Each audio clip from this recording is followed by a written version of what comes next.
Mitchell Parker went out there against the Braves. He did his thing, went 7 innings pitched, only 2 earned runs, but Davey Martinez, I've got a bone to pick with you.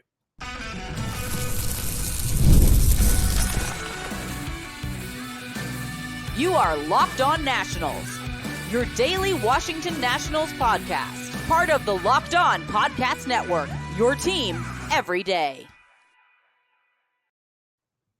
And thank you all for making Locked On Nationals your first listen every single day, as we are free and available wherever you get your podcast. And of course, I'm your host, Ryan Clary. You can catch me over on Twitter at RyanClary11 and as well as the show page at LO_Nationals. For all your latest Nationals news and notes, make sure to check us out over on Twitter. And of course, while you're at it, make sure to search up Locked On Nationals wherever you get your podcasts, including over on YouTube.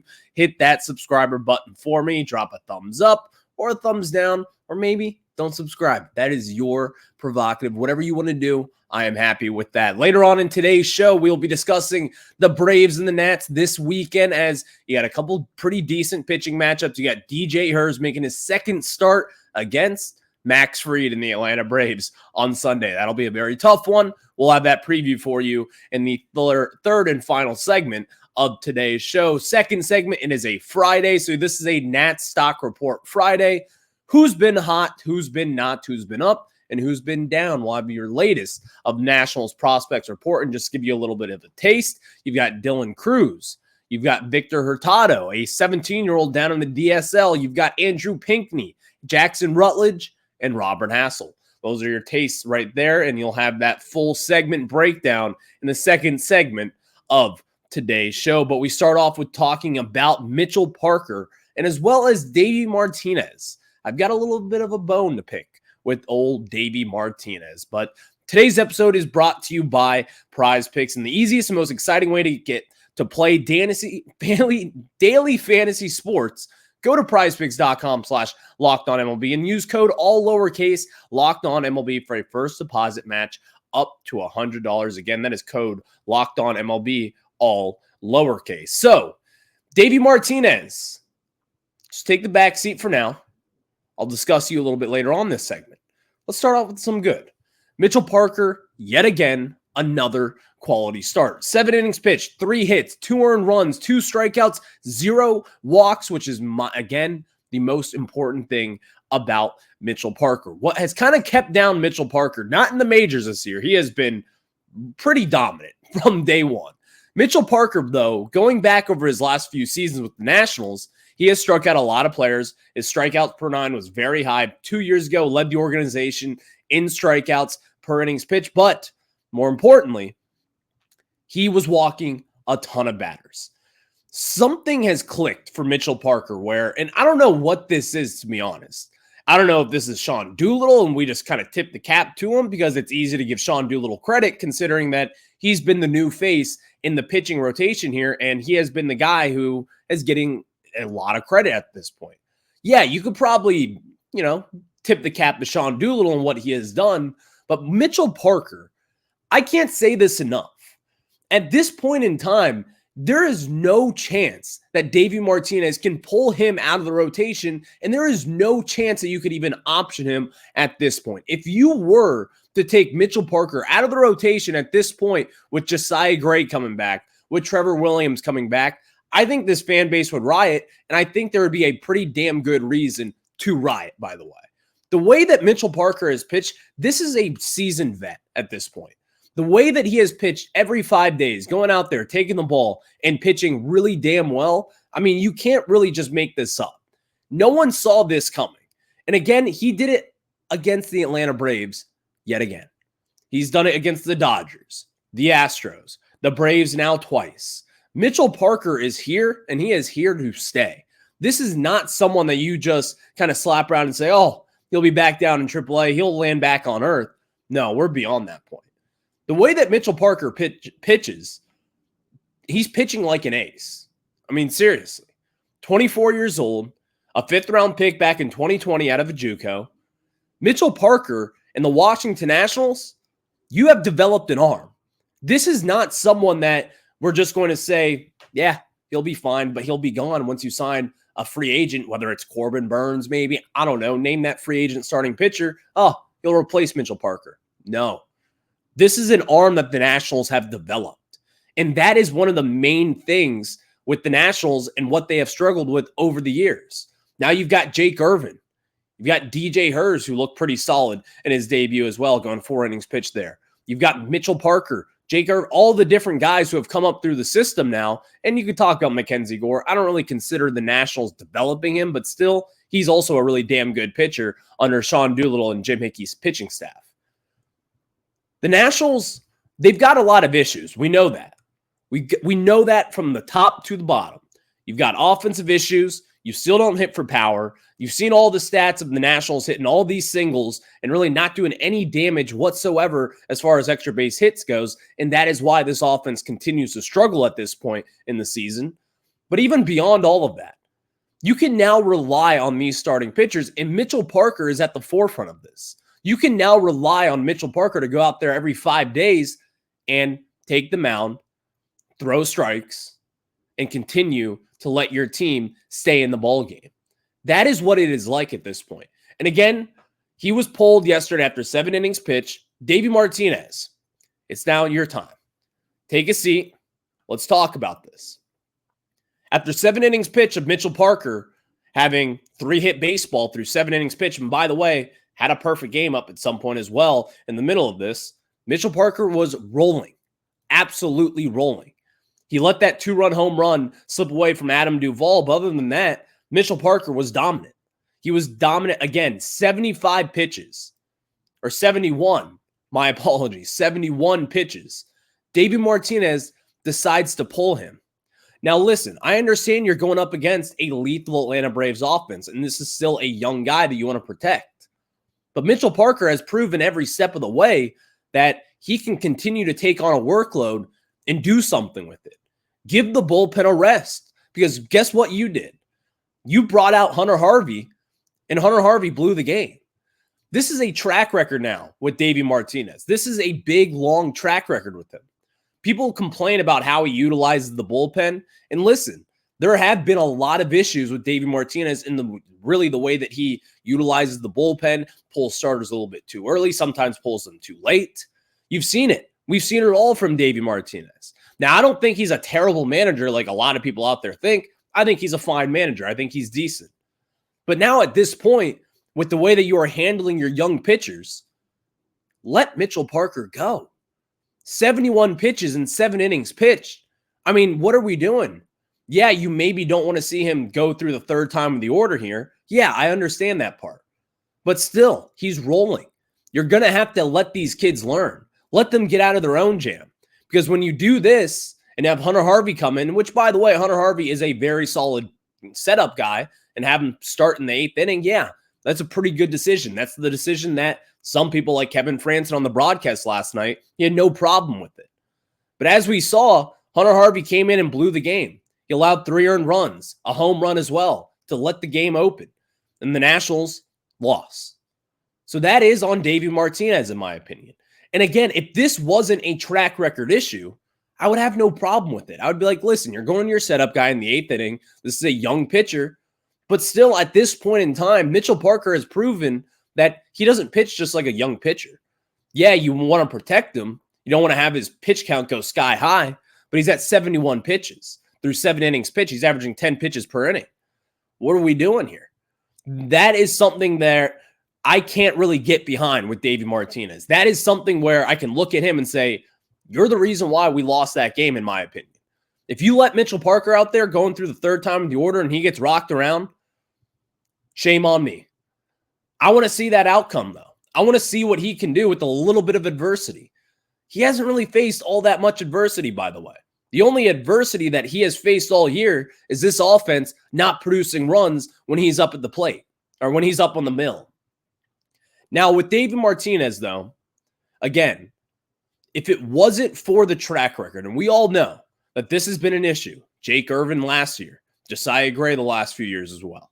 There's a lot of different times where Davey Martinez has maybe pulled a guy a little bit too early and gone to your bullpen, and this sort of thing happens. And again, the decision, if there was the correct decision, if you were going to pull Mitchell Parker no matter what after 7 innings pitched, if there was someone to go to, I agree that it's Hunter Harvey. I'm not upset about that fact of it. I'm upset with the fact that you pulled Mitchell Parker, again, a little bit too premature. And then what happens? You blow the game. And this is not a very good Nationals team, as we know. The record may say otherwise. They're a decent ball club, but you need wins. And you need to save your bullpen because you've got a 4-game series, including game 1 of last night's performance against the Braves. You got 4 games here, man. 3 games over these next 3 days against the Braves. You're going to have to use your bullpen. You're going to have to utilize them in a way that, can help set you up for success. The way that Davey Martinez has continued to manage this bullpen and manage the starting pitchers has kind of hindered what this Nats team can do, in my opinion. Davey Martinez has got to be better. Got to be. Because again, you should not be pulling Mitchell Parker after 71 pitches. And again, yes, you may say we don't want to have him go through a third time through the order. That's fine. I understand that part of it. But at what point do you take the training wheels off of these guys? Because this has been an issue from day one with Davey Martinez and this rebuild. You got to let these guys grow. You got to let them see it through. And then maybe if you get rocked around, then guess what? That's on us. We all want to see Mitchell Parker go into the 8th inning, pitch well, because I think that kid can do it. He only had 3 hits yesterday and 7 innings pitched. And again, only 71 pitches through 7 innings pitched. Davey Martinez, you got to let the leash off these young pitchers, and then hopefully they'll run around and prosper from that. Thank you all for making Locked On Nationals your first listen every single day, as we are free and available wherever you get your podcast. And of course, check us out over on YouTube. Just search Locked On Nationals and Davey Martinez. I am sorry for giving you some shrapnel there in that first segment. But later on in today's show, we'll have that preview of the Atlanta Braves series. But next, it is a Nats stock report time. Who's been up? Who's been down? I will tell you that after we tell you guys about our very good friends over at Policygenius. And guys, when we talk about Policygenius, you need to know that a lot of life is unpredictable, but a good life insurance plan gives your family a financial safety net to protect against some of the unknowns. With Policygenius, you can find life insurance policies that start at just $292 per year for $1 million of coverage. Some options are 100% online and let you avoid unnecessary medical exams. Listen, we all have a family out there and we want to have them protected, and our friends at Policygenius can help you with that. Policygenius helps you easily compare your options from America's top insurers in just a few clicks. And guys, their award-winning agents can even walk you through the process step by step. Your work life insurance policy may not offer enough protection for your family's needs. Even worse, it may not come with you if you leave your job. So Policygenius has no incentive to recommend one insurer over another, so you can trust their guidance. And guys, get peace of mind by finding the right life insurance with Policygenius. Head to policygenius.com or click the link in the description and get your free life insurance quotes and see how much you could save. That's policygenius.com. Again, that is policygenius.com. Thank you all for making Locked On Nats your first listen every single day, as we are free and available wherever you get your podcasts. Again, you can check me out over on Twitter at RyanClary11. Hit that follow button as well. And of course, search up Locked On Nationals wherever you get your podcasts, including over on YouTube, and hit that subscriber button for me as well. Later on, we'll have this Nats Braves preview over the weekend. Jake Irvin, Mackenzie Gore, DJ Hers. What a pitching matchups. And of course, on the other hand as well, the Braves, they've got the starting pitching as well. We'll have that preview in the third segment, but now it's a Nats prospect stock report time. Who's been up and who has been down? We start off on AA Harrisburg. You've got Dylan Cruz with a stock up, the second overall pick from 2023 out of LSU, one of the better prospects in minor league baseball at this point. He's starting to look like it. He is batting .346 with a .433 OBP and a .972 OPS over his last 7 games. He's got a home run, 5 RBIs as well, 2 walks, 5 strikeouts, and he has 9 of his last 26 with 2 doubles as well. That is 3 extra base hits of his 9 hits. And again, this is what we expect with Dylan Cruz. Over the first month of the season, he started off very slow, but ever since the calendar hit May, you're starting to see him pick it up just a little bit. Dylan Cruz, weirdly, if you look at his splits, he has not been hitting the ball well at Harrisburg, but when he is on the road, he kills the baseball. So Dylan Cruz now, he is getting his numbers back up. You're starting to see why the Nationals kind of selected him at number 2 overall and why he was such a touted prospect coming out of LSU. Listen, we all know his hit tool is going to be there once he reaches the majors. We all know that he's going to play solid defense as well, whether it's in center field or right field. Right now, he's going to be in center field. But Dylan Crews, seeing him not strike out as much, seeing him put the ball in play more, and seeing that hit tool really show off, that is what I wanted to see, because that is what he will be at the major league level. I try to compare guys and try to look at their stats and look what they are doing right now, and what makes Dylan Crews special is his hit tool, putting the ball in play, not striking out as much. He was not putting the ball in play, and he was striking out a ton the first month of the season. We saw this last year as well once he got up to Harrisburg. Now you're starting to see Dylan Crews click. And once he clicks and once he continues to click, he's going to be moved up to AAA Rochester, hopefully within the next month or so. But he's got to continue to stockpile these numbers and get those numbers up, not your funny up. Stock down. It's a little premature, you could say.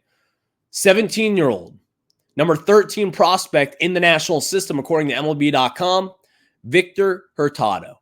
Victor Hurtado is someone who is an outfielder. Again, only 17 years old. Should be sitting in a classroom right now, but nope. He is down in the DSL playing for the Washington Nationals. This is a young kid. I do want to talk about him here a little bit.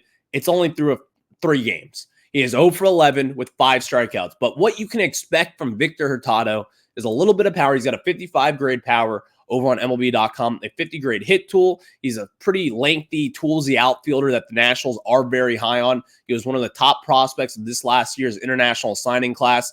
A very promising prospect, in my opinion, one that the Nationals will probably be highly touted. But here's the thing, 0 for 11, 5 strikeouts so far to start in your first few games down in minor league baseball.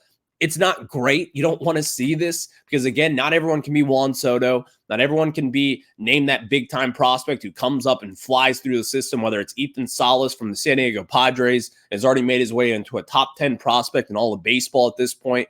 Victor Hurtado, he doesn't have those expectations, but still, this is someone who is a very toolsy guy. I don't want to see the Nationals mess this one up. So far, it has not been looking great. And again, this has been a little bit of a track record down at the DSL. Guys really haven't been doing their job. And I'm not talking about the players. I think it's kind of on the development side of things and the international scouting. I don't know what it is down there, but the DSL, they've got some issues. I think that is the concerning part of this. You've seen big-time prospects like Christian Vaquero come through that. He struggled as well in the DSL and has really since then struggled as well. Armando Cruz, another one of those guys who's still down in Fredericksburg as well, who has struggled at the DSL. So stock down for Victor Hurtado, but still toolsy product.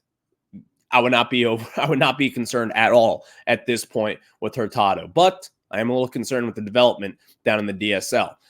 Stock up, 2023 4th-round pick out of the University of Alabama, Andrew Pinckney. Again, Andrew Pinckney last year kind of set the world on fire down in Fredericksburg, down in High Wilmington, then AA Harrisburg. Andrew Pinckney over his last 6 games, he kind of started off a little bit slow this year, but he is starting to pick it up just a little bit. He has 8 of his last 23 over his last 6 games. He's got a double. He's got a home run, 8 strikeouts, 3 walks, and in that time frame as well, got a 929 OPS with a 348 batting average. Andrew Pinckney is kind of one of those lottery guys that I would kind of put him in that basket of. He's one of those guys where he could turn into something. He has good numbers. He can hit the baseball. He's a big kid, plays the outfield pretty well. I don't know what his role will be at this point because, again, we all know the Nationals outfield, and really right now, if you look across the diamond, you got Jacob Young who's performing well. Lane Thomas is in the picture as well. Jesse Winker. And then, of course, you've got James Wood, Dylan Crews, Robert Hassel, who we'll be talking about later on in this segment. The Nationals, they've got a plethora of outfielders in their system, and it's not even just down in the minors. It's up in the majors as well.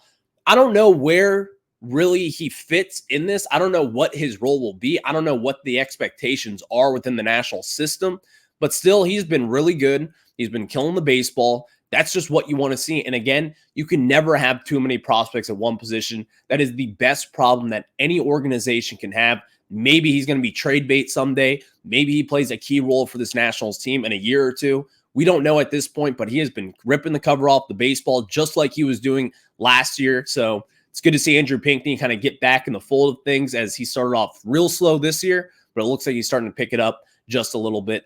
Stock down for a former first-round pick back in 2019, Jackson Rutledge. I'm ready to call it for Jackson Rutledge at this point. I've seen it. I don't like it. I don't think he's a starting pitcher at this point.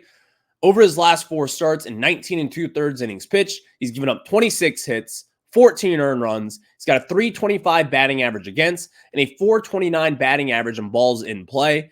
Jackson Rutledge at this point in time, I just don't see it. I do not see it with him. I have not really seen it since he was drafted back in 2019.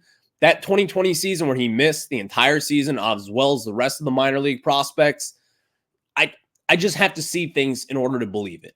He's been called up to the majors before. He's pitched in some meaningful innings. Last year, made a handful of decent starts with the Nationals, but at this point, you're having Mitchell Parker come up. He's been dominant. You have DJ Harris comes up. He's looking pretty good as well. Jake Irvin has come through the system. He's looked damn well as well.